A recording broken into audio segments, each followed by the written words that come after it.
കോൺഗ്രസിലെ അനൈക്യത്തിൽ അതൃപ്തി പരസ്യമാക്കി മുസ്ലിം ലീഗ് നേതാവ് എം.കെ. മുനീർ ഒന്നിച്ചു നിൽക്കേണ്ട സമയമാണ് ഇതെന്നും ഇത് ഏറ്റവും കൂടുതൽ മനസ്സിലാക്കേണ്ടത് കോൺഗ്രസ് ആണെന്നും മുനീർ കോഴിക്കോട്ട് പറഞ്ഞു.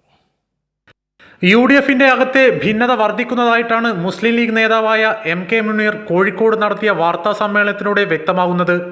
വിജയത്തിനായി UDFിലെ എല്ലാ കക്ഷികളും ഒത്തൊരുമിച്ച് നീങ്ങണം.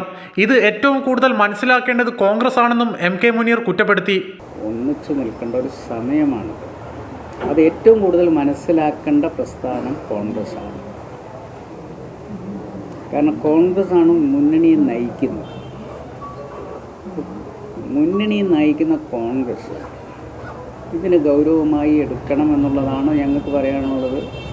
ഹൈക്കമാൻഡ് സംസ്ഥാനത്തെ കോൺഗ്രസിലെ പ്രശ്നങ്ങളെ ഗൗരവത്തോടെ സമീപിക്കണം. UDFിനെ നയിക്കേണ്ട പാർട്ടി തന്നെ അനൈക്യത്തോടെ നീങ്ങുമ്പോൾ തെറ്റായ സന്ദേശമാണ് അണികൾക്ക് നൽകുക. UDF സംവിധാനം ശക്തമായി പോകണമെന്ന് മുസ്ലിം ലീഗ് സംസ്ഥാന ജനറൽ സെക്രട്ടറി PMA സലാമും കഴിഞ്ഞ ദിവസം പറഞ്ഞിരുന്നു. ഇതിന്റെ പിന്നാലെയാണ് എം.കെ. മുനീറും അസംതൃപ്തി പരസ്യമാക്കി രംഗത്തെത്തിയത്. VD സതീശനും K. സുധാകരനും തമ്മിലുള്ള അനൈക്യവും മുഖ്യമന്ത്രി പദവിക്കായി രമേശ് ചെന്നിത്തലയും VD സതീശനും നടത്തുന്ന ചരടുവലികളാണ് മുസ്ലിം ലീഗിനെ അലോസരപ്പെടുത്തുന്നത്. കൈരളി ന്യൂസ്, കോഴിക്കോട്.